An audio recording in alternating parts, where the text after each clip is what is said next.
Beating a child is lazy parenting. Wait, before you start telling me, oh, I haven't been a mom for a very long time, here are a few valid factual reasons why I said so. One, physical punishment only teaches a child to stop the bad behavior when you are around. It doesn't teach them why the behavior is wrong. At the end of the day, because of their fear for the cane, they learn to avoid the cane, but not to master their impulse. Two, science shows that pain creates fear and confusion, but not respect. At the end of the day, the fear for the cane tends to damage the trust between the child and their primary source of safety. Three, you as a parent who is beating up your child or using beating as a form of punishment, you are actually teaching them that problems can be solved or are solved with violence. And at the end of the day, that can damage their self-worth or their self-confidence or what they actually believe in. Now, instead of physically hurting our kids or beating our kids in the form of punishment, parents who have teenagers or children above the toddler stage can always use logical consequences in correcting or disciplining their children. For example, if a child breaks his or her toys or something valuable to them because of negligence, we can always punish them by telling them that, okay, since you've broken this item of yours,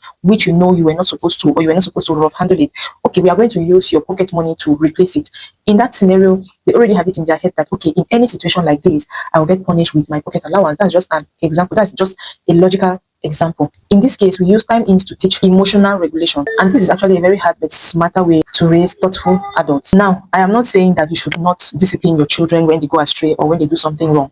I am not saying you should not spank them. I am not saying you should not raise your hands on them when necessary. But the excessive use of physical discipline, that's what I'm talking about. The excessive use of physical discipline.